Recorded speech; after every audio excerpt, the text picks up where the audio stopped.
morning and welcome back to Reaper Pro Tips with me, your host, Anne, along with Disembodied Hands, Spooky Quindy, and tad of Justin, and a bit of sprinkle of John. I don't know, I'm in a baking mood, you know, a pinch of this, a sprinkle of that. Morning, guys. Sorry for the lateness. As usual, I'm trying to crawl up from the depths of, you know, the crap lately. There's always candy. Good morning. Yeah, I have a friend who had to evacuate her home in Florida because the hurricane incoming missed him. They think the storm surge is going to be like 8 to 12 feet. They're worried about their house. And they just moved to Florida, too.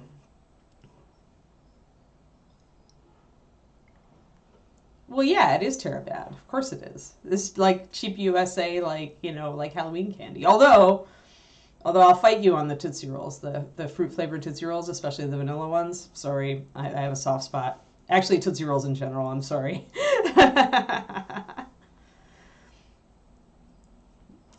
Yeah.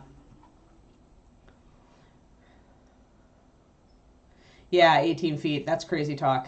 Yep. Yeah, it is. Yeah, and sadly, it's one of my dog friends, and they were going to go to our national, which is this weekend, and they ended up having to evacuate their house instead.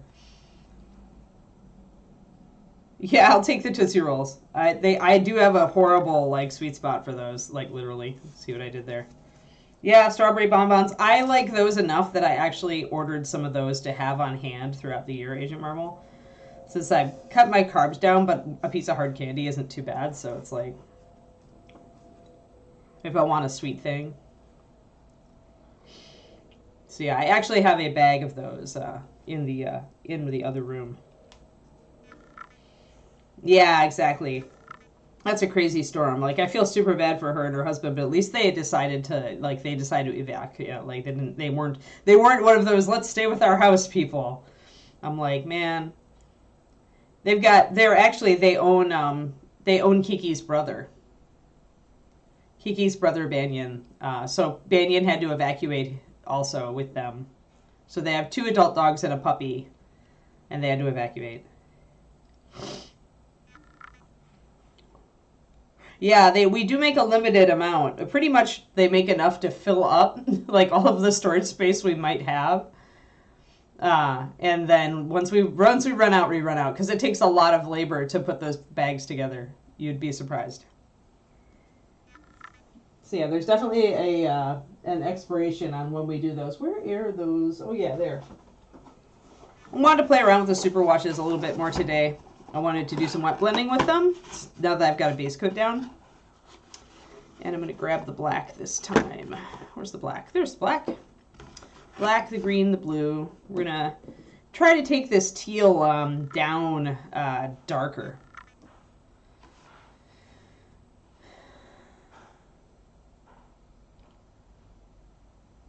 Yeah. Yeah, exactly. Yeah, I'm sure they weren't expecting to get hit with a hit with it either. That would be like moving to California and getting a Richter scale like 6 or 7 earthquake like within 6 months of you moving. You'd be like, why did I move to this state again?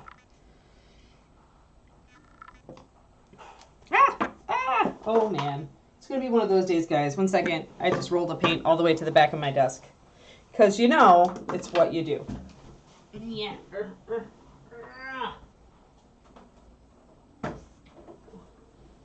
Also, the puppy has decided her name really is Cerberus today. So if you hear a little howling and fussing, you will know why.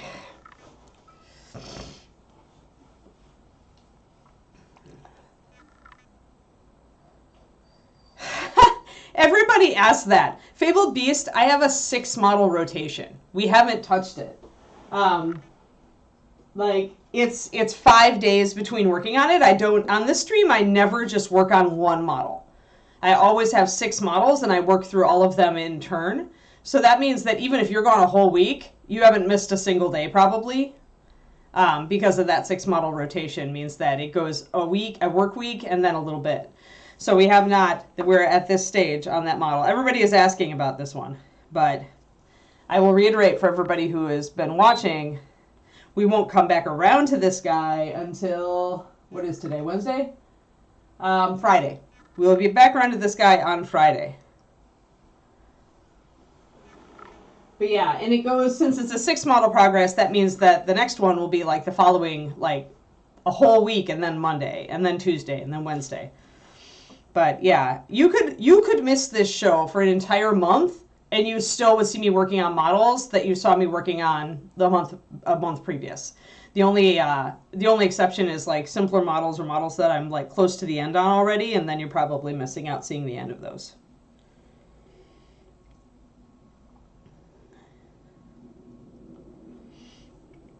But yeah, so here's Kitty, Necromancer. Now I want to take this. Quite black. I was thinking about colors, and I decided I wanted the cape, the kind of purpley red cape. I decided I wanted that to go lighter, and I wanted the teal to go darker, or at least I want this to be like a middle tone. I don't mind if the kitty is actually quite pale. That's actually fits with a Necromancer, but yeah. So I want to try to wet blend with these because I haven't played with them.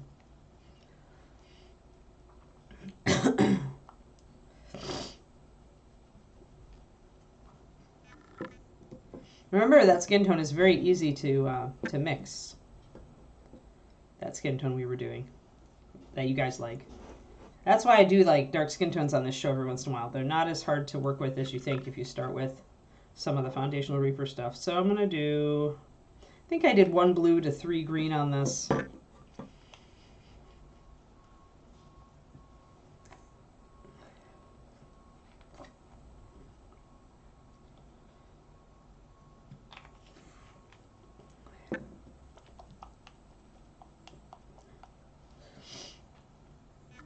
And I'm going to put a drop of the black wash in this time, the Nox Black. Just 1 drop, though. Black really impacts the vibrancy of your color. So you don't want to go too crazy on it. Even when you want to darken something. This is already pretty dark. So you don't want to go too crazy. And remember, we're not going to put any water in this. If I need to thin it, I'm using brush on sealer. Need a little bit more blue on that.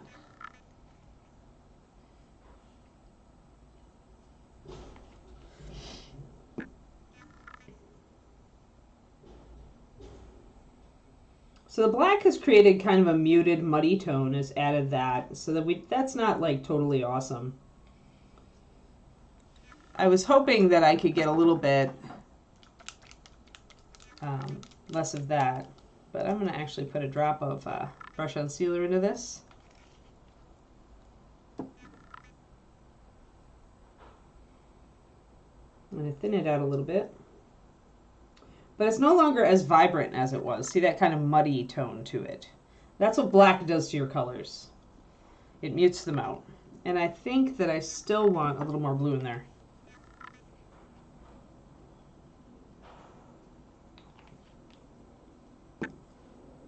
And I'm going to add a tiny, tiny bit of water. Just to make it flow a little bit. I want it to self-level. So by tiny, I had my brush full of paint, and I just dipped that lightly into the water, so it was still mostly paint with just a bit of water in it, and then I mixed that in. So now, when I say self-level, I'm pulling my brush through the puddle, and it is going back. It's closing up after I do that. That's what self-leveling is. When in doubt, you want that when you're putting your paint on your model, because that's what your paint then is going to do on the model. So it's not going to create clumps and globs. If your paint doesn't self-level when you drag your brush through it, it's so thick that you are going to get brush marks or globs. All right, now I want a highlight color for this, and I need to think carefully about that. Let's see here. Do I want to go up to a green? It could be kind of creepy looking. I'm trying to figure out what I want to do here. That's too muted. Just kind of looking through my greens over here. Yeah, I'm looking through my teals too.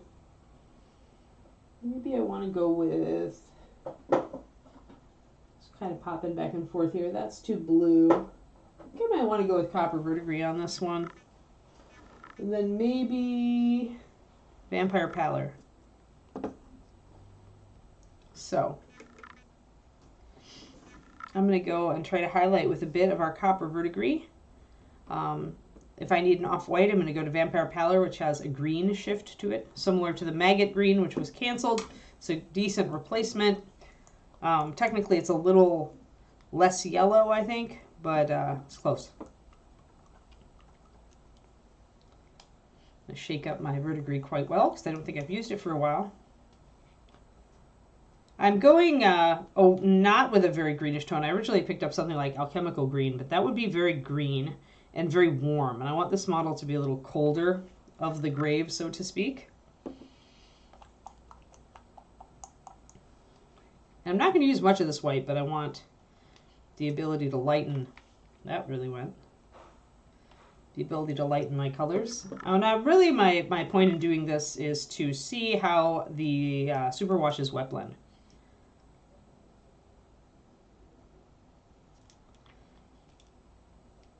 And for those who have not seen me wet blend, obviously I haven't done a video on it yet for fundamentals, and it probably won't be till next month that I do that. But I like to actually have a base coat down and then do some wet blending over the top of it. That way I don't have to worry about the opacity of my paint or the coverage being perfect out the gate. Since MSP tends to be geared toward thinner paint applications in the first place, this just plays to MSP's strengths.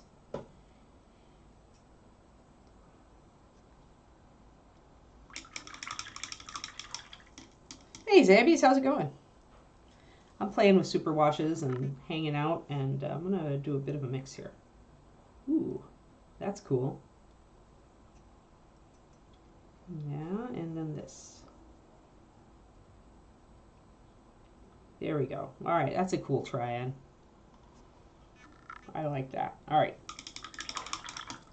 A wild Zambies appears. Poof. Yeah, I was doing super washes. I was doing first thing we did was Zenith and just custom. This is my mess with super washes figure, but I want to do some wet blending with the super washes today. I want to see how they are for that. Just because I'm messing around and I'm doing a lot of wet blending lately. Yeah, they're very smooth and fluid, and most of the time they will self-level Fabled Beast. Most of the time they will, and you won't have to worry about it. But if you notice that they are thicker, then you do want to double check that. So I'm gonna just do my usual. Oh, I feel like part of that is sculpt and part of that is that I missed mold line. 1 second, people. I have a piece of flash. It was disguised. Piece of flash was disguised as a ragged hem, but I think I need. Oh, there we go. I was thinking I might need my knife, but I think I got it. There we go. Like, the hem was ragged and torn, and I was like, is that a sculpt feature, or is that a errant mold thing? And it turned out to be an errant mold thing. So, let's do a little wet blending. And essentially, because, I mean, the superwash is fine if this guy was a mook and I wanted him on the gaming table. Like, if he was the evil cat necromancer, like, sure. I would just keep the superwash and go with it because I just need to get it. To work, right, to look okay on the tabletop. But this is not a model for the tabletop. This is a model for the gallery eventually. So, given that, I am going to be painting it a little bit better than that. So instead, I'm playing with the superwashes as my dark shadow. And I'm seeing how they wet blend with my regular paint. I want to darken down my teal here pretty substantially. I want to make the highlights more solid. That's a problem with superwash stuff is just that, you know, it's very obviously just a wash, in my opinion. So I'm going to bring this in real dark teal now. When I do a wet blend, I'm just adding one paint right in there. If it's a little strong like that is, I'm going to pop get my brush clean, pick up a little bit of my shadow color and just start blending with that to make that come in. You're never going to get a pure highlight or a pure shadow out of wet blending. You will get kind of a gradient. And you will have to re-add in your darks if appropriate, if you want them, and your super highlights as well.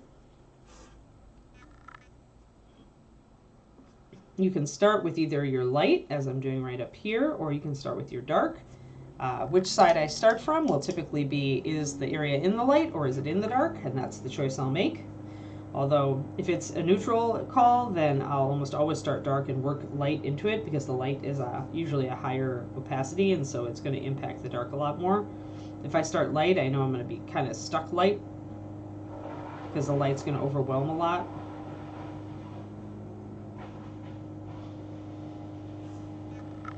So I can really see that color.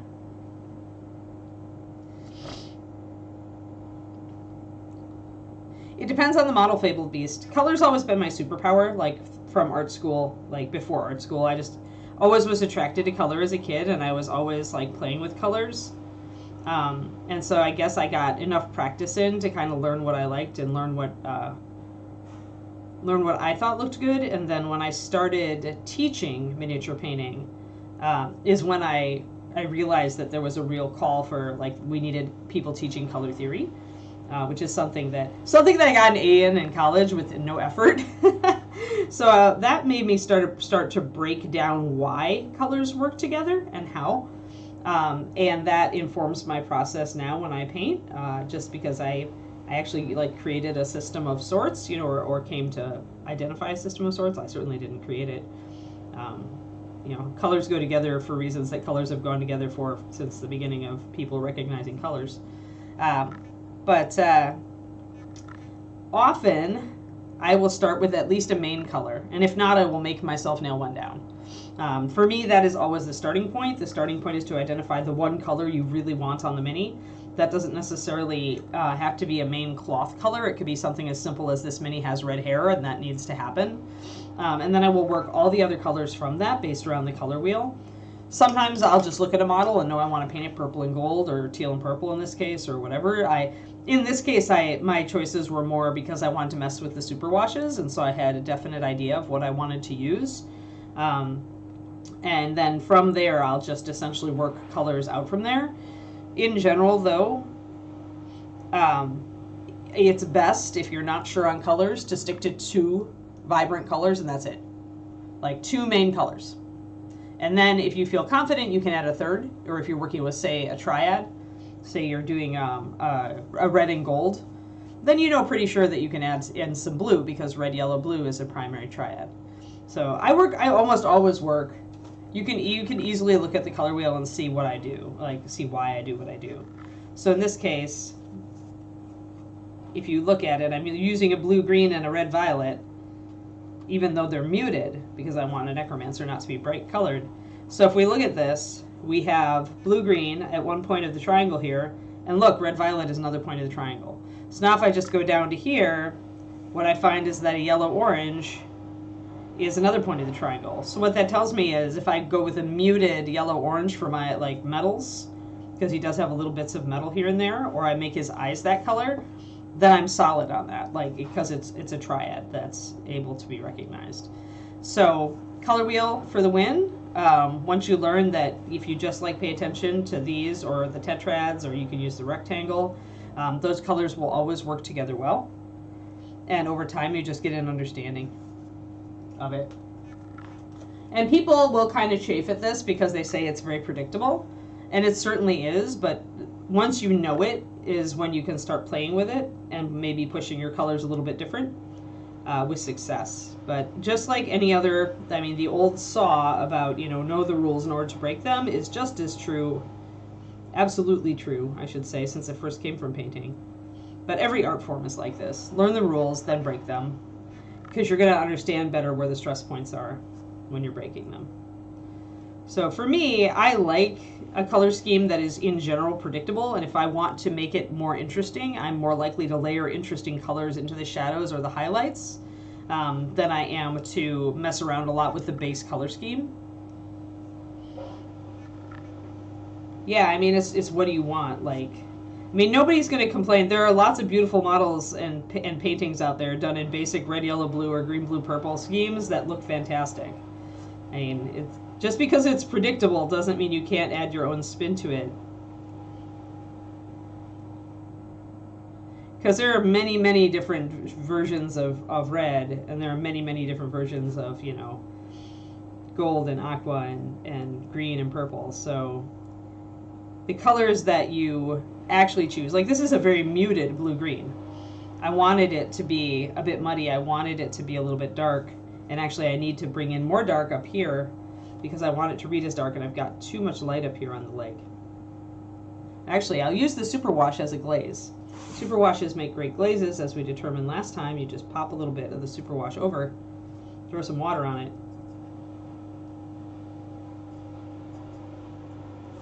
And then you can just paint it over your top area to knock it down.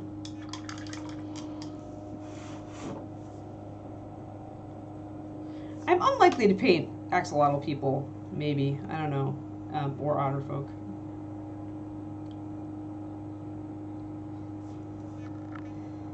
I like the cat people. But I don't want to just go to all animals all the time, much as you know, I'm an animal lover. But yeah, so there, now I've darkened that down a bit. I can continue to work it darker. I just need to keep an eye on it because I don't want it to be too light. I also need to figure out the fur color. More and more I'm going toward gray, like a gray tabby. It fits Necromancer pretty well. He's also got that little wrap around his paw down here. It looks like a wrap anyway. Can't tell if that's a, yeah, it looks like an ankle bracer. So I should have done that in the purple. I don't have to remember that because I'm trying to alternate here.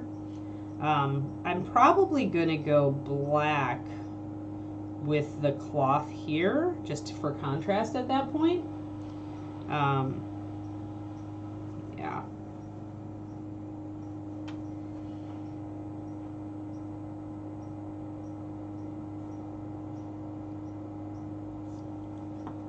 But yeah, what I do with color theory is very simple, and anybody who picks up a color wheel can learn to do it.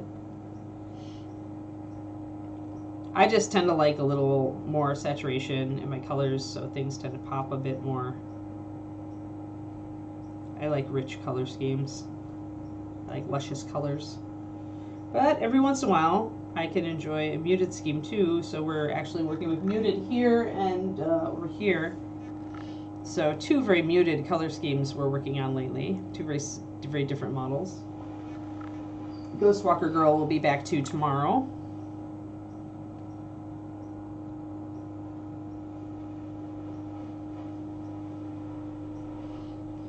So super washes, Kendikari are Reapers, they've got a prototype. People who went to ReaperCon and got the swag box got a prototype set of them.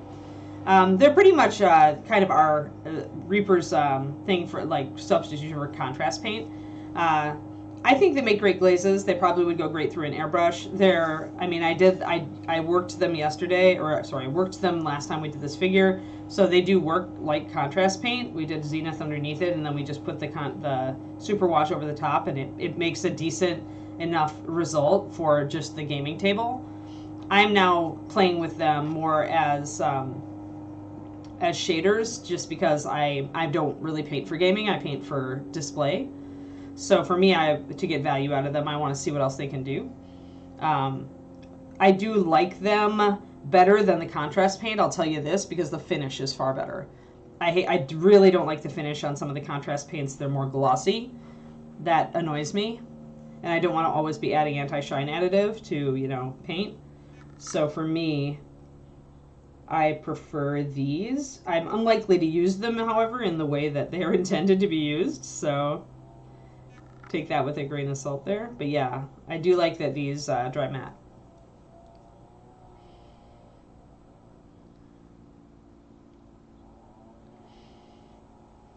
Well, you're essentially working with a complementary color scheme there, Turgeon.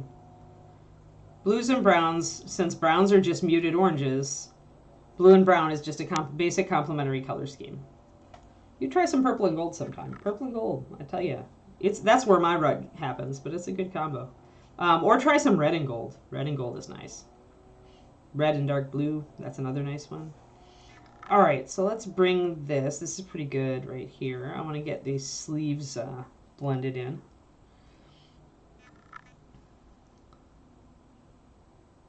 Up! Extras of the Dresden Dragon Bust are up, guys. If you wanted that Dragon Bust and you did not get it during ReaperCon, that would be this guy. Hold on, let me grab him. He's hiding over here on my shelf. This is Julie's new Dragon Bust from ReaperCon. You should buy it. You should get the Dragon Bust. You want the Dragon Bust. You know you do, even though his lower jaw is not currently attached, so he cannot tell you to buy him. But you should, there's your lower jaw. You should consider this lovely, you should buy me. Encourage Reaper to make more busts by buying the busts they have. This is how we get more.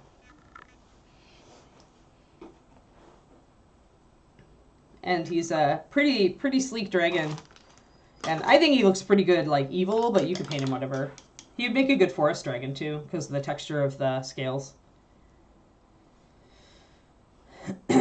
So yeah, tell your friends who like dragons. That's all I'm saying.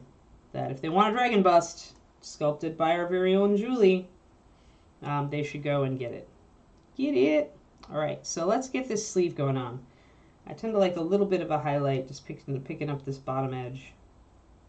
But it's got to be kind of muted. Let's get down closer to the kitty. Kitty in focus. Kitty. There we are. Got to get the kitty in focus.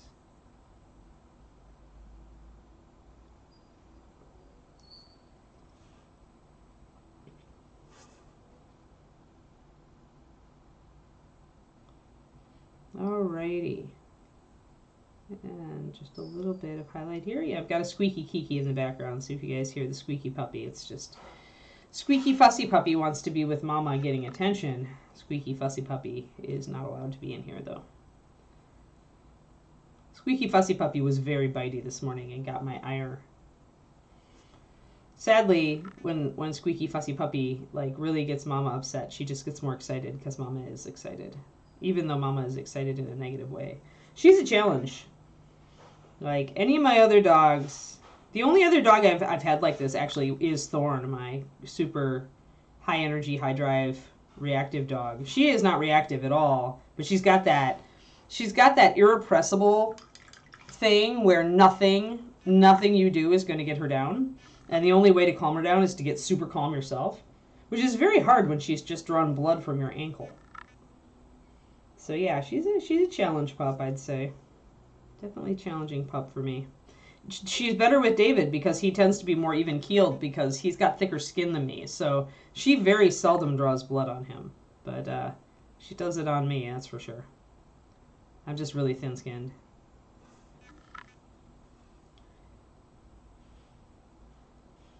Yeah, at that scale he would be huge.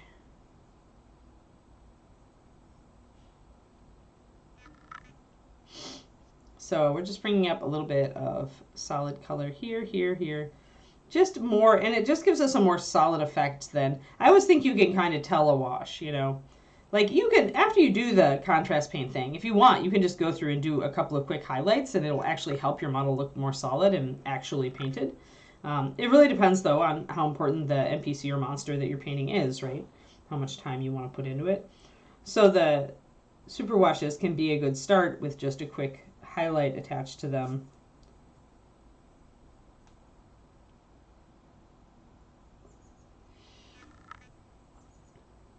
Yeah, and pretty soon she'll start teething in earnest.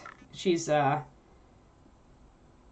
14 and a half weeks, and right around 16 weeks is when she's going to start getting the real nommers in. But yeah, her big problem is that she loves pant legs, and she, unfortunately with me, she tends to nick the skin a lot. And that hurts. And I have to really, I've had to really tune my response because the,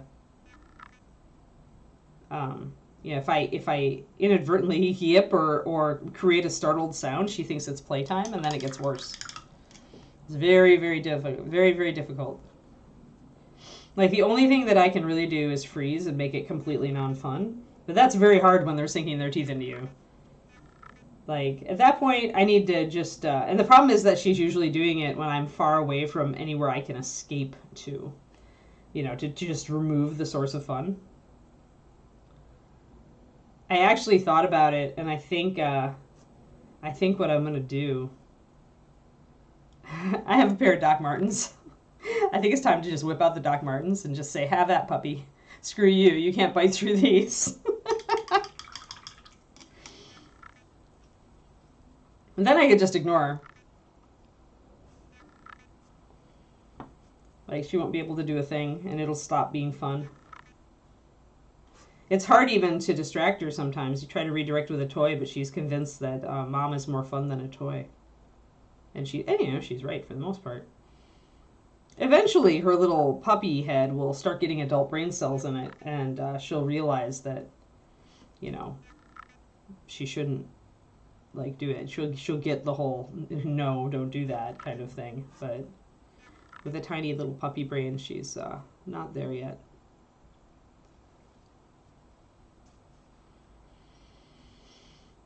But yeah, I figured my Doc Martens, it gives them a good use since I'm not haven't been doing much clubbing for the last couple of years. Gives a use for my Docs. Puppy armor. I feel like I need fan braces though. Like, I seriously, if I had caught the Renaissance Fair out here, I would be buying some actual armor for the puppy. Just to protect my forearms. I can see now why leather armor doesn't give you much of a bonus, because, with a puppy it would protect you. But would it protect you when an Odiug was trying to eat you? Probably not. Oh, yeah, well, both of us feed her, and she doesn't bite David's hands nearly as much.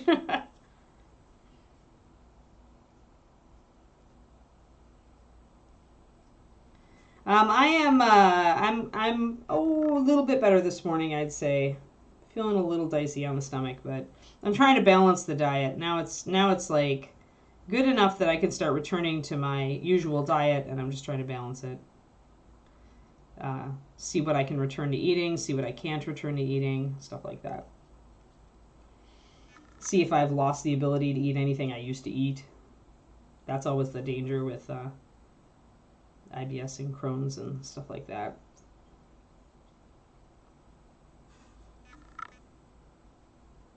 And I need to figure out what I'm going to react to if I can't have some of the things I used to.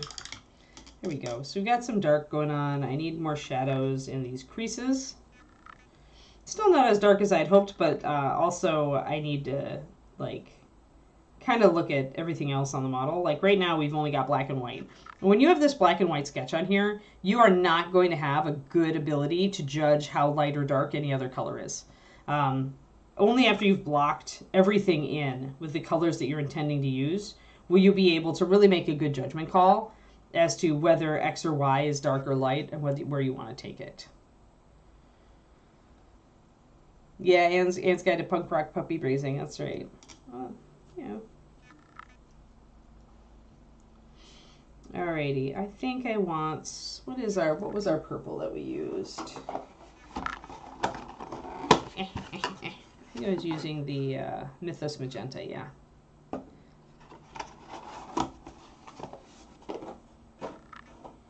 Mixing a little bit of the blue-green into that.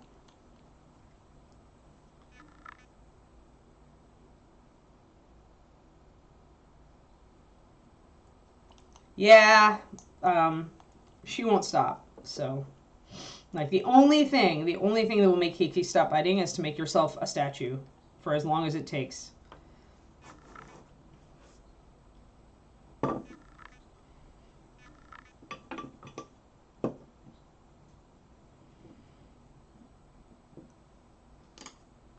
And she has a very limited attention span, and she gets bored quickly. And so that means that trying to distract her with toys, that's why it's so fraught with peril, because it's like the toy is old news and you are not. You are never old news with Kiki.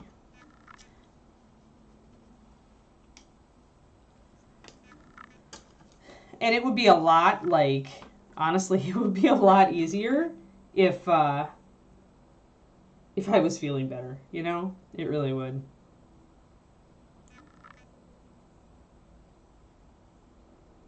Trojan and I have to eat oatmeal in the morning, actually. It's the way I take my psyllium husk powder, so it's my psyllium husk delivery device. There we go. So what I'm doing is I'm mixing some of that teal into the magenta superwash to get this more muted color that we originally put over the top. It's making it kind of a dark reddish purple.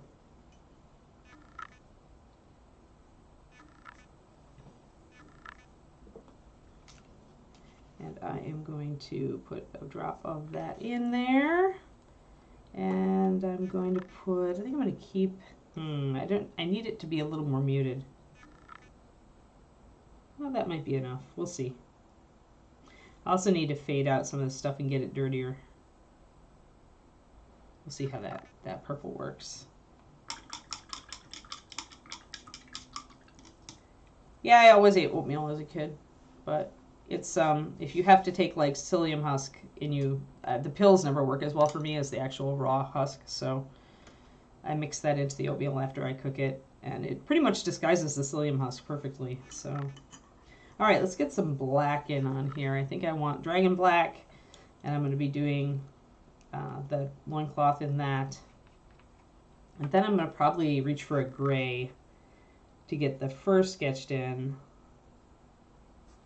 Don't usually use pure black, but I will on evil things if I feel like it. I am going to highlight it with a different color, so it's not going to be a dead black.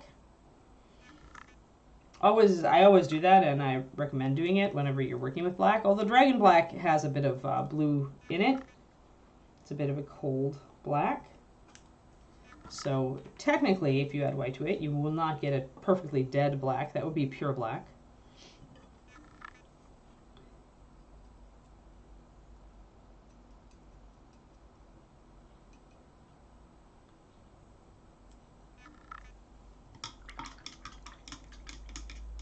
Yeah, but sadly, if it was just like stomach acid issues, then the oatmeal would be a fine fix. But it's when it's more chronic stuff, it's just, I don't know.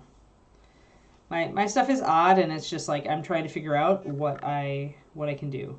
Because the big thing is artificial sweeteners, I think. I think that they're going to be on the no list from here on out. Which means I need to figure out what I can do because I don't want to have blood sugar issues. So I'll need to figure out how much sugar is too much sugar. And if I can have any artificial sweeteners at all. Or if I'm down to using, like, just pretty much go to pure paleo after that and just go honey. And just have a couple of sweet things a day. Or go to my hard candy. So I'm making this real dark, going kind of purpley with it. I don't know if I want to keep going purpley with it, though. I really did want to go more black, so I'm going to actually pop that right all down. Stevia actually is the primary problem I have, Red Links. Stevia appears to... And it's like been like kind of a little irritant for a while. I used to use... I use stevia in my tea all the time, and I actually added a packet of it to like my flavored water to make it like more, just a little bit sweet. But now stevia, I started to notice a slight upset, and I think it may have been a big part of my recent issues too. So essentially trying to figure out if I can use it, how much can I use, and which one can I use, if any. It's all experimentation, but you know, you don't want to touch off another issue, so. But right now it's not looking good, I'll tell you that. Yeah, Splenda is definitely, I can see having problems with that. Stevia is a natural sweetener, but it's just me. It's like, seriously, some people have problems with all sorts of non-sugar sweeteners, like, and for some reason stevia, where I used to be able to have a lot of it, I cannot have it now. And it seems like erythritol is the same, which is going to impact definitely how much sweet stuff I can have in my life going forward. Because I don't want the sugar. Little tiny bits of sugar are okay, but... Just mixing up some white real quick. Hey, Kodiak. You know, I got used to the flavor because it was, you know, with keto, I couldn't have anything else, right? stevia or I had to do stevia or erythritol, and erythritol is just not good to flavor drinks. But so I got used to the flavor, Quindy, but yeah, now I'm just like, well, apparently I can't have this anymore. So I am going to use a little bit of purple, I think, to highlight this black. Yes, yes, exactly, Bruce.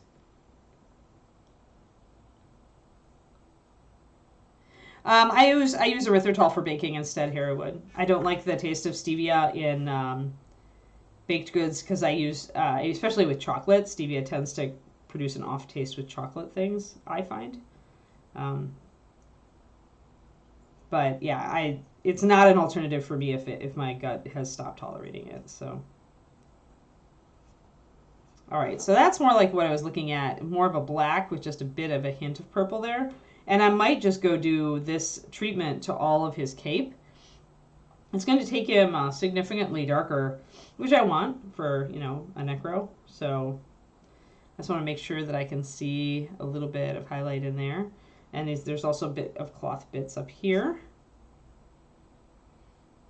But yeah.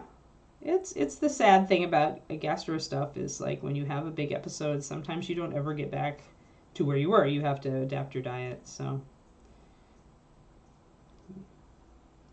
luckily I am pretty open-minded on change, and I don't really hold it against the universe for hitting me with this stuff. I'm a healthier person probably because it did hit me with this stuff, and I stopped having a lot of the bad eating habits I used to have.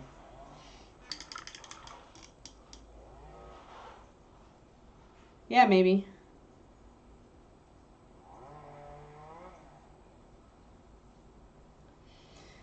Essentially, I'll just have to deal with the sugar, but in very small amounts. So if I make something that's full sugar, I'll only be able to like have one, and that's it. So I haven't been baking a lot this year yet, but I did have it on my mind to make some holiday cookies soon. So yeah, if I can't use erythritol in my baking, then that is going to impact what and how much I make for sure.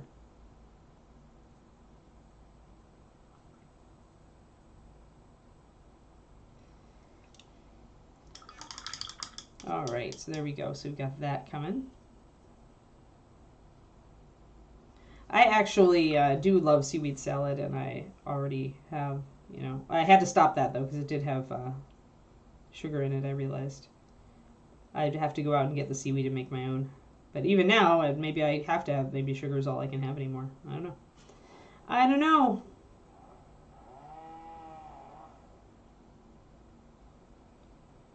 We'll find out, guys. This is what happens. So if you can still eat everything you want to eat, count yourself lucky. Go out and have an awesome, like, whatever it is that you most love that, you know, someday you might not be able to eat, in celebration of being able to eat it.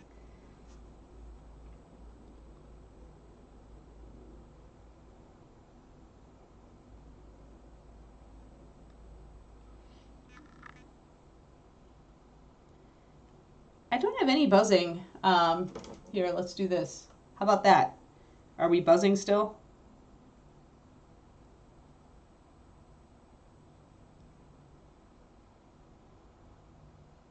Oh, was it outside? Oh, yeah, it's just lawn stuff. I mean, my window's open. If you want perfect silence and no outside noises, then I would have to close everything up, and that would make it very stuffy and warm in here very quickly. Let's move my camera a little bit. There we go. All right. So essentially just blocking in some black and then bringing up the muted purple there to get Kitty.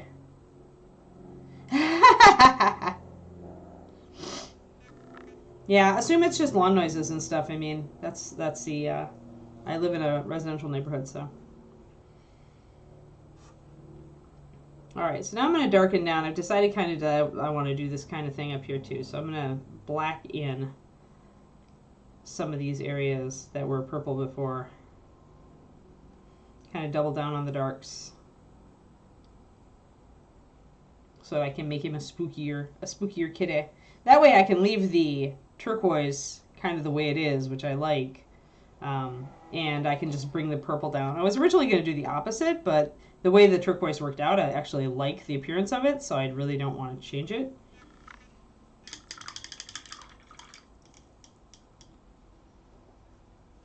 Nice.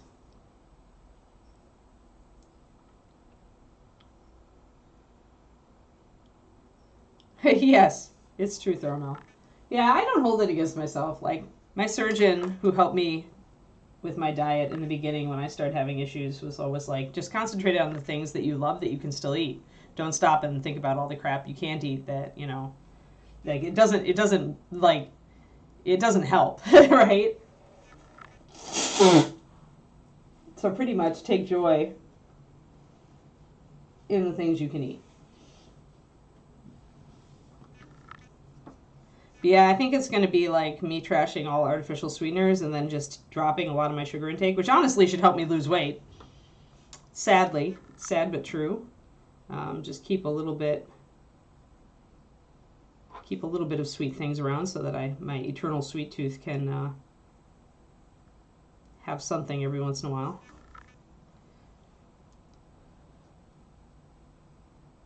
Oh, good. Alrighty, so now let's get a little bit more of those purples up here. Okay, so you see how coming in with the purple, but then adding in the white really washes and mutes out that purple. And that's really what I want. I want dark, moody Necromancer. Moody kitty. Angsty kitty.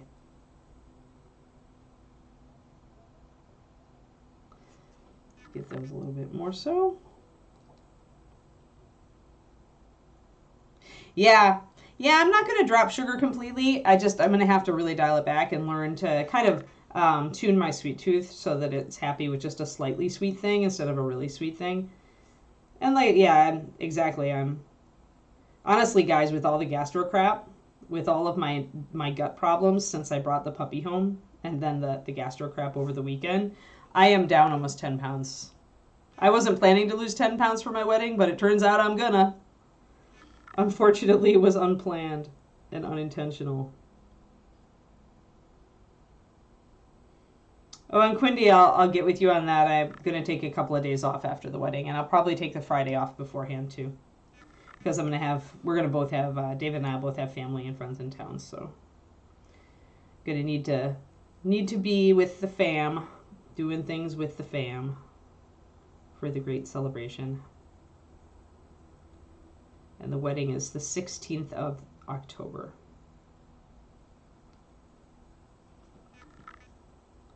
But yeah, I've dropped most dairy too. I still do like good parm if it's called for by the recipe, and I do pecorino romano. I do goat and sheep cheese instead of cow cheese, and it seems to help a lot. Yeah, and we're not taking a honeymoon because the puppy's too young, so our honeymoon is going to be deferred. That means that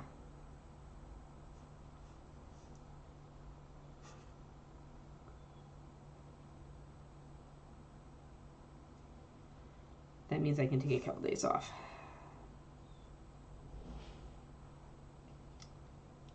I know next year we're going back to Hawaii, but I don't know if that's going to be the honeymoon. We really wanted to go to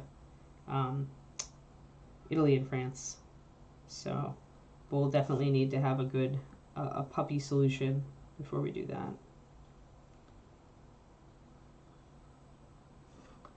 So a little bit of highlighting here, and yeah, I would say that the super washes make a pretty good, like as far as wet blending and kind of glazing, like that was a nice blend.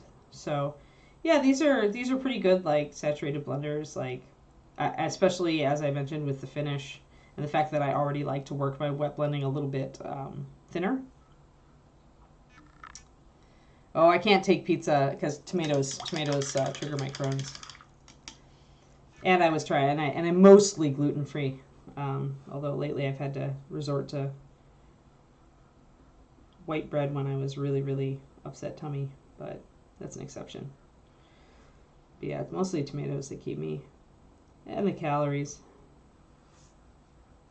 I don't know, even in college I wasn't a big pizza eater. It was never one of my favorites. So let's bring up the highlights here on the shoulders. The shoulders will be definitely receiving more light, so we're going to bring this up kind of across the board, and then we'll come back and add some shadows in.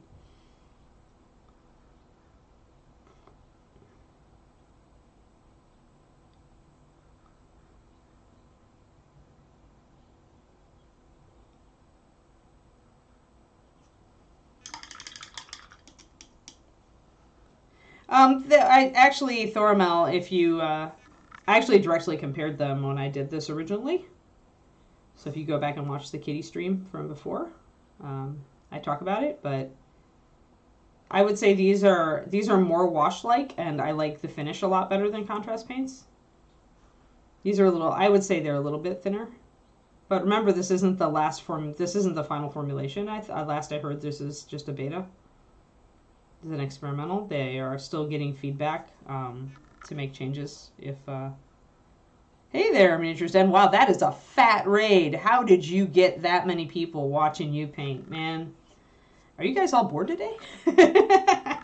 Just kidding. I know Luca is imminently entertaining. We are playing around with the Reaper super washes today. I actually did a lot of this with the super washes, which are kind of like contrast paints. We were just talking about it a bit. I would say a little thinner, a little more wash-like, but I really like the fact that they have a pretty matte finish. I don't like I know my experience with the contrast paints is that they do not all have a matte finish. So.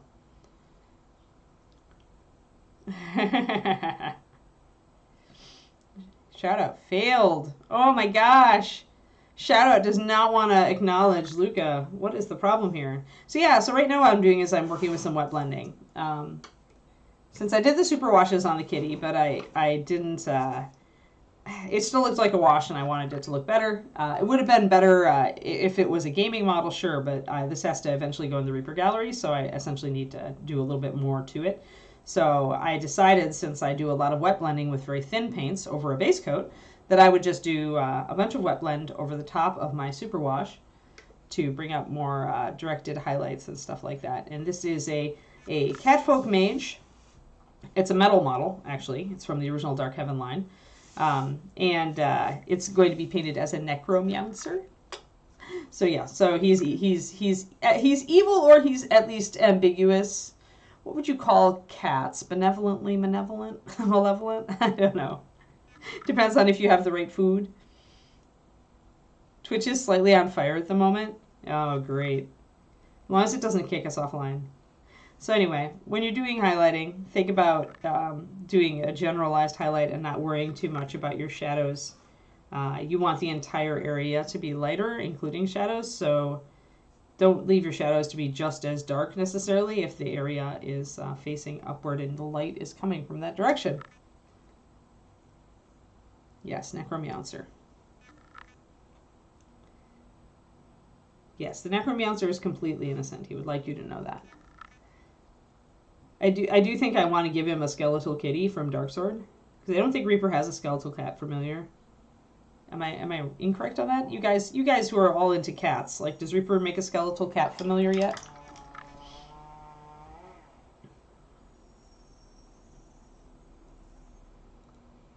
Meowlevolent. That would be bad, Cranston. I don't think I can say that.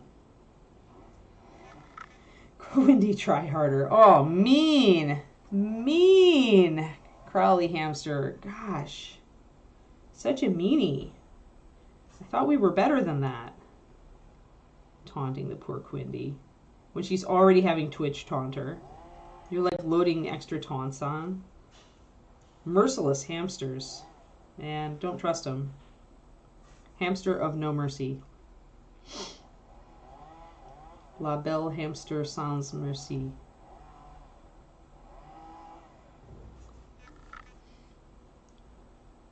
Closest is the skeletal chimera. Yeah, so maybe I will steal a Darksword skeletal kitty. I've got a pack of them. They originally came with the Jennifer Haley miniature. But I think Jim put them on a separate pack. I seem to recall that I actually have a 3-pack of skeletal kitties. So I may have to give Mr. Necromancer some friends. So what I'm doing here is I'm just doing, and this is, you could do this obviously on a wet palette, although since I'm working with thinner paint, that would be less ideal because it would impact some of my paint consistency and make it a little less fluid probably. I'd lose some of that liquid down into the sponge. But I do a lot of like spot mixes up on the surface of my palette, just real fast spot mixes when I'm doing this kind of blending.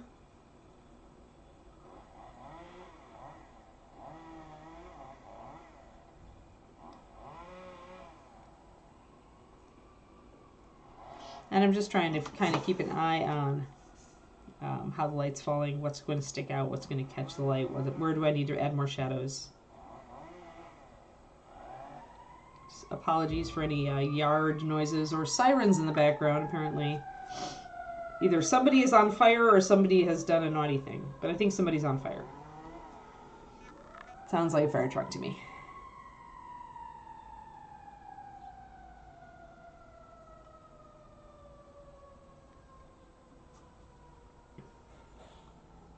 Now, we could do some texture with the paint as well, but I'm going to get my blends down first. Or at least my highlights and shadows, not really blends. Very rough blends. Going to darken this down. I do want this to be pretty dark, so I need to remind myself of that and not go totally purple with it. But yeah, with the wet blending, honestly, I like to work with thin paints. It means because of the high water content in the paint that it stays wet for longer. I find that it is easier to work with. As I mentioned, I'll be doing a video on this for my YouTube channel, my Fundamentals of Miniature Painting series, but that'll be next month. This month on October 1st, I'll have layering and glazing videos for you instead.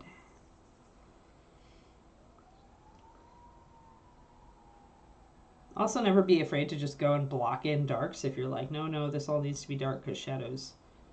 You can always come back and highlight. That's better. It's a little bit too light there. And I'll go back and forth a lot when I'm wet blending because it's so fast. So, I mean, I can touch it up and tweak it any way I want to. Yay! Well, at least my socials work. Yay! So yeah, free stuff. My YouTube has a bunch of videos on fundamentals of mini painting. So if you're just starting out, you can at least see like kind of the stuff that I consider kind of core techniques, and kind of goes over. I've got a palettes episode on there and a bit of a brushes episode and stuff like that. There's something on how to make your own washes. And even how to get a smoother base coat, so things like that. And then, of course, I've got my Patreon as well. Patreon.com/paintingbig, which is my both my bread and butter and my great joy in life. I really enjoy doing things for the Patreon.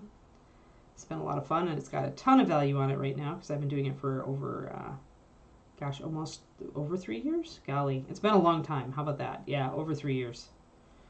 And when you join, you get access to everything I've ever done. So you get a lot of content right now if you join. So there we go. So I'm keeping that cowl, the top of that cowl, I'm keeping pretty light, but I knocked down this stuff down here a bit because if you look at it, it curves inward. So it wouldn't have all the light on it. Oh, okay. Twitches. I'm picky about my skeletons, Kendikari. I'm very, very picky about my skeletons. Skeletons can be as messy and riffed up as you want, but I want a very clean sculpt. Like sometimes they're just too messy of a sculpt and they don't make me like happy. Probably my favorite skeletons ever were the ones from Rackham for their confrontation game. They were armored they had like arms and armor, and they were really cool poses, and they're a bit clunky by today's standards, definitely, as far as the sculpting style. You know, sculpting has kind of moved on beyond that now. But they're still really cool character pieces. But they were, the sculpt was better. Like, I feel like sometimes sculptors will kind of do skeletons fast, because it's just a skeleton, right? You put like 25 of the dang things on the table and you just need a skeleton. You don't need anything that's great art. But I think that I like well sculpted undead. I would rather have a clean sculpt for an undead and then dirty it up myself than have like kind of a really rough sculpt for it. That's just me. So yeah, I'm picky about my skeletons. I don't know that they have to be really good sculpts, like, or I just don't want to paint them. Like, I was so happy because David got me that. I told you guys yesterday, David got me a model from Hera Models, which is their kind of Anubis guy. And he has a bone collar that, like, goes up around, a collar, like this big mantle of bones that goes up around his neck. And it's like the coolest thing ever. And those bones are sculpted and meticulously awesome. Like, that's the kind of bone I want to paint. If it's too messy or it's too rough, even if it's suitable for a skeleton, because they would have broken bones, even then, it kills my urge to paint it. Yeah, I still have a pack of those Rackham Skellies. One of these days I am going to whip them out and do an old school paint job.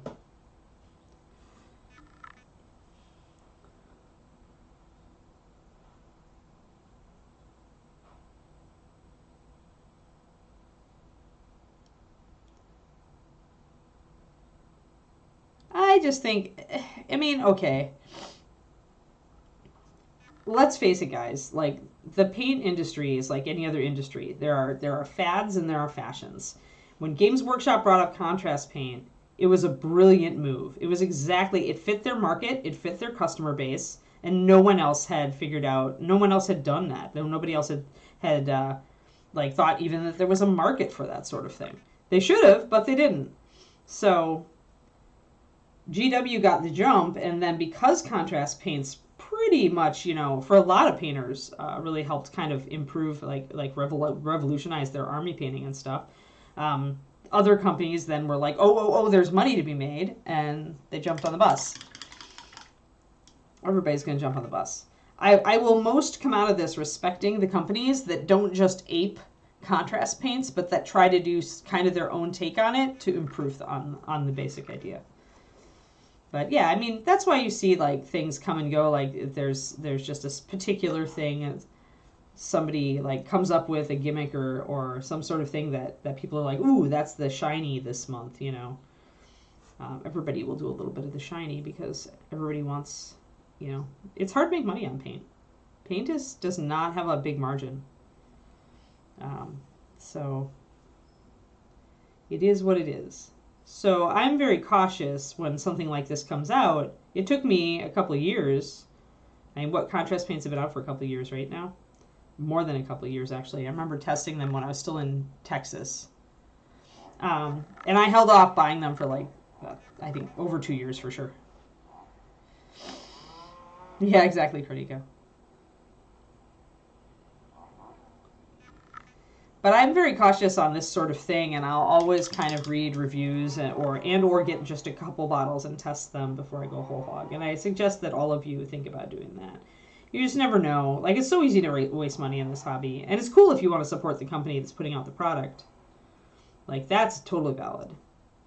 Like, if there's a company putting out something and you know that, you know, well, I don't know if I'll be using this, but I want to support the company, then, you know, that's totally a valid way to go. But otherwise, yeah, be careful with your dollars. Think about all the models you could buy. Paint is paint when it comes down to it. There's very little new in the paint industry. Mostly it's just different people's take on a thing. And so then you should determine if that is the take you want. I'm always such a skeptic, having worked as a paint line designer. Because so many companies that sell paint for their models or wherever, they don't really know a lot about the chemistry or what went into the paint. They only know what their paint company is telling them, which is usually just, you know, tuned for the layman. Always best to just get a couple of bottles and try it out. That's looking a little better.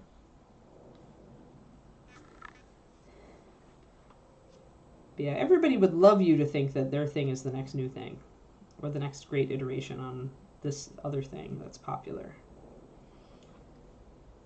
I am a skeptic. That's why I wanted to do a whole stream on Reaper's superwashes, because I'm like, it's a Reaper product, and I want to understand it, right? And see where it fits in my painting style. And as it turns out, I probably will not use them the way they are intended to be used. I will get the most use out of them for a different thing.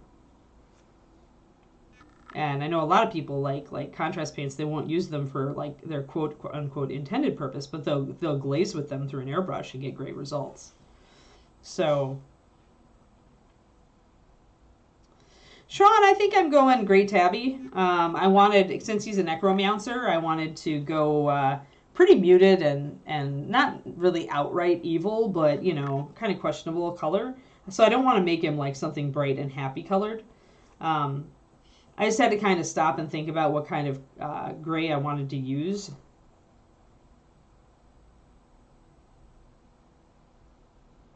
But doing a Grey Tabby will let me, because he's got his eyes are big and he's got a lot of area up here to show patterns. So, and that's key. Like if you're going to take an animal and paint it at 28mm, make sure if that animal has strong patterns on its fur that you have room to do that. This model would be like, wouldn't be good for some things, like wouldn't be good for necessarily like a Siamese, depending. Because you have to have enough room to show the pattern. And a lot of him is covered in cloth, like you wouldn't, and he's got bracers here, so I couldn't show the fade for the legs here. And then here I've got like bracers down here too, so it'd be a little harder to show like a Siamese pattern. He also doesn't have the right head shape for a Siamese. But yeah, because a lot of the coloration on a tabby is the stripes on the tail and on the face, I've got a really good face here, and I've got a long tail that can easily be striped. So yeah, when you're considering colors and patterns for animals, always kind of look, because a lot of our adventuring animals are, of course, all dressed up, and that covers a lot of the body area you might need to convey a design fur pattern. I totally forgot to highlight his little shirt in here.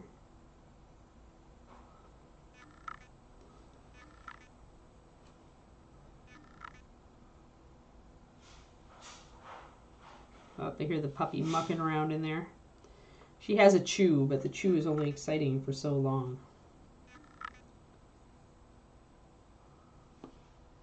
So again, doing a bit of wet blending here with just tiny amounts of paint, really.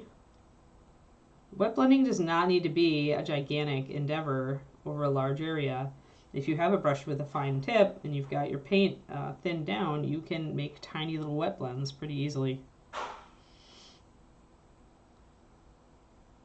Yeah, it makes sense, right, Butts? Yeah, exactly. Because not every model will have the area you need to convey the information that's your kitty.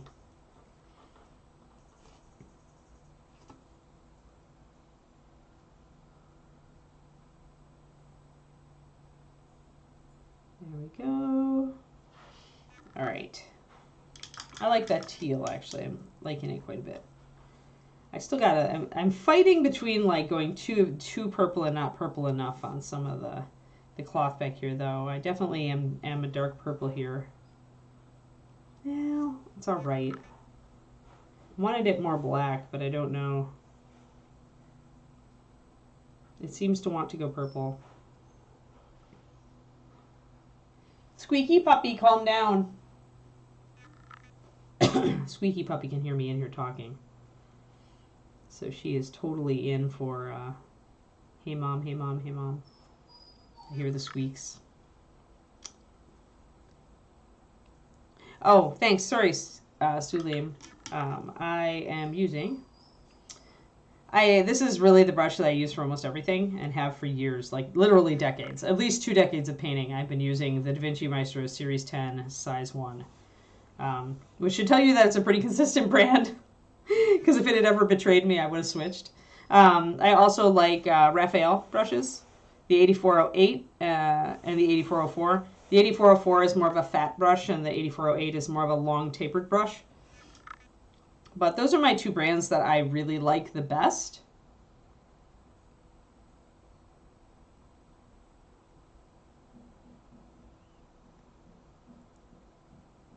Good Thormel.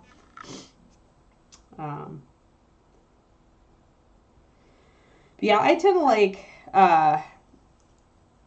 Sulaim. I tend to like long, thin brushes because I work a lot with the well palette and very thin paint.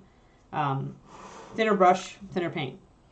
If you work on a wet palette with thicker paint, then you usually want a thicker brush. Essentially, it's going to hold more of that fluid and keep your paint wet in your brush for longer. Those are the mechanics of brush choice that people often don't think about. It's like the actual physics. That's why usually you'll see a lot of painters who use the wet palette a lot. They'll use slightly larger brushes for that reason.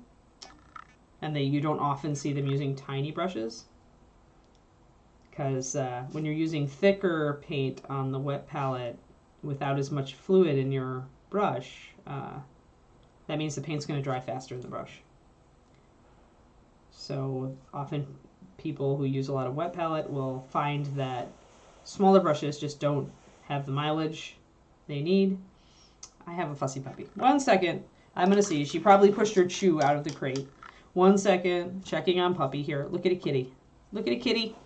Be right back. You push your chew out of the crate. What did you do? What did you do, little chew? You didn't push your chew out. You're a dingo. Number two, no. Chew no. It's not time yet. Gotta give mommy another 15 minutes. Oh. Except that you don't have a bruise on you. You put your ear up and then you put your ear down. Your ears are like, come on.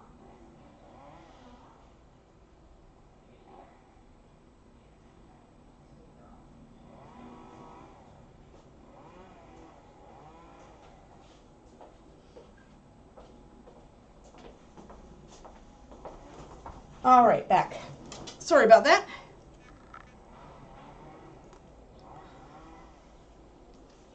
Most of us are that. Most of us are far better painters than we give ourselves credit for.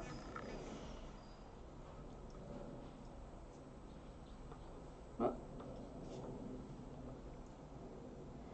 Nobody likes to give themselves credit. All right, I'm going to actually mix a little bit of white into this. So you can mix regular paint into the super washes. Oh, the puppy is so fussy. She's just going to have to deal.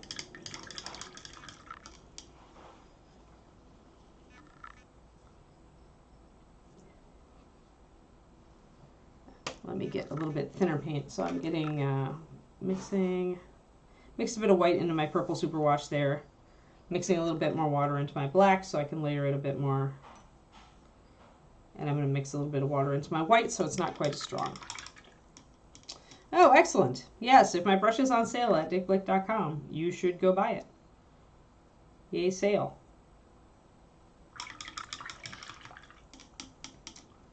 But like I said, yeah, your mileage may vary. I don't know. My fiance David is also a painter, and David Diamondstone, and he's starting to come around to he's starting to like my shape of brush now. But he does use a wet palette, and he is getting mileage out of it. So it's all just how you. I mean, when I make a statement like thin brush, thin paint, that's very much a generalization, and plenty of people can learn to work around using a thinner brush on a wet palette. But when you're starting out, as a lot of people who watch this stream are, I always try to make kind of the general rule, and then you can mess around with that if you want. But if you notice you're having trouble, I want you to have a mechanism to troubleshoot.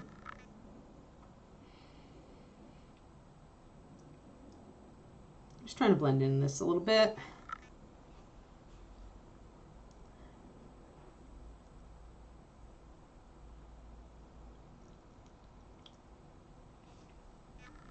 Yeah, they've gone up, sadly. Klinsky sables are more expensive now. Pardon me, guys. Allergies have been attacking for the last 2 days, so I'm going to do a quick sneeze here. But happily, those brushes will last you a long time.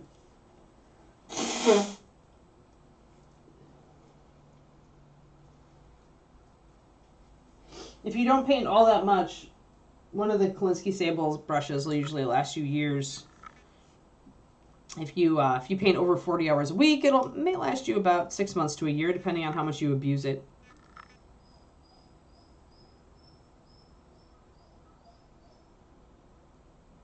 Oh, is it a really long one? I just never use them. I never found riggers much use except in canvas, but that's, again, it's like what you want to do. Man, the puppy is super fussy today. But she's got to hold it. Like, hopefully she doesn't have diarrhea, and hopefully I'm not going to walk out there and, you know, find a super, super messy puppy in like 10 minutes. You never know. Sometimes the fussing, and that's the problem with puppies, right? Sometimes the fussing is just for show. Sometimes the puppy is just trying to see if she can get you to come out and play with her. And sometimes it's real. And you never know which. There we go. You never know which. But, you know, maybe I'll stop just in a couple of minutes because we have Luca today. Am I correct, Wendy? Is the puppy trying to tell me that it's alpaca time? Is that what's going on here?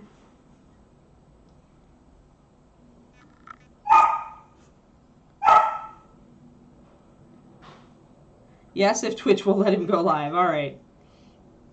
Bark at Twitch, puppy.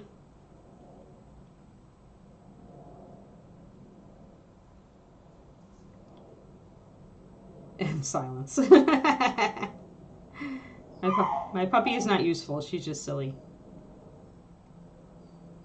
Very, very silly puppy. For those who have not seen my puppy, I will show you a picture. 1 second. Boom. Boom. There's yesterday's cute shot for y'all. That is my puppy. So now when you're hearing the little yips in the background, you can imagine Kiki, the puppy. Yeah, so there she is, the little floof ball with the dingo teeth. That has made numerous holes in my arm up to now. But yes, that is her. Oh yeah, my puppy is also the double butts. Yeah, solidarity, man. Total solidarity. Mine is she'll be 15 weeks Monday. So she's just a bit over 14 weeks. So about to hit that teething phase. But yeah, she is a cutie. That's her redeeming feature at this point. I think it's a redeeming feature of most puppies at this point, right? You just have to survive, and somehow, hopefully, they come out the other end as decent dogs. You know, that's the hope. These are going to be darker.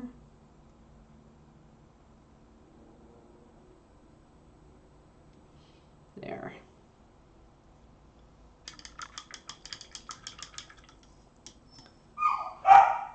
Yeah, 17 months, yeah. I wish for 17 months, man.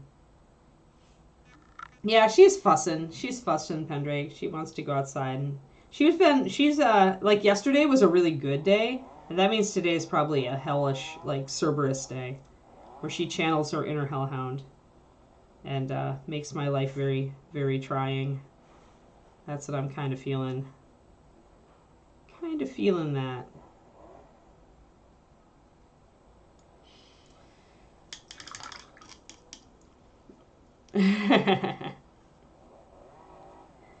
Yeah, she's crated right now, and she's like any proper puppy, she loathes her crates, so she's just like, and she's also still in the stage of what can I do to make mom come and see me?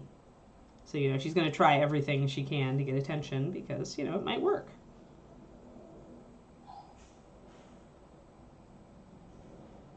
And it's almost go out and play time. Thinking I'm going to take her for a little walk, actually. See if I can get some of that energy burned off by taking her to a new and exciting locale. Meaning just down the street where she hasn't been.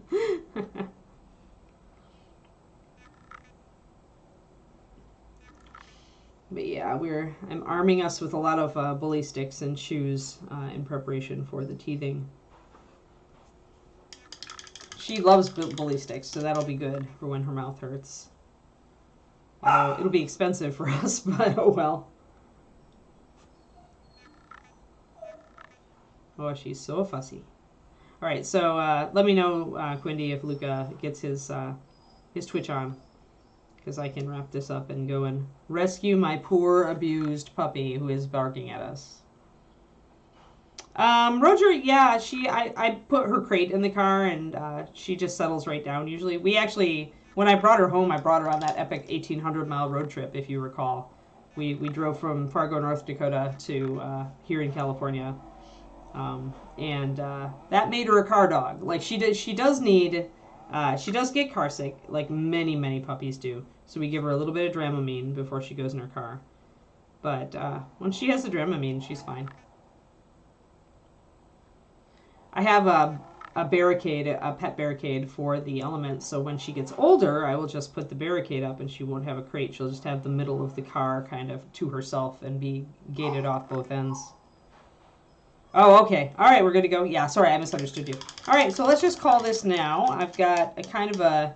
I'm going to probably try to mute this purple down by doing some glazing next time on it. I want it a little more dull. It's just a little bit too bright for me back here. I like the teal. I'm pretty happy with the way the teal is going. And then we can maybe start on the fur next time as well. And that'll be fun. Not at Yosemite, at Yellowstone, Pendrake. We drove through part of Yellowstone. Which was awesome because I haven't been to Yellowstone since I was a little kid. Beautiful, beautiful park. Yeah, I have an element. Yep, and I've got the custom barricade for it. I actually wish I'd bought 2. But I only have 1. So yeah, so we'll figure out how to make that work. But yes, thank you everybody. Thank you for tuning in. Thank you Luca people for hanging out and asking questions and participating. It's good to see you all. I hope you have a fantastic day. I will now return you to your regularly scheduled alpaca man. All right, hopefully. Crossing fingers. See you later all. Have a great day.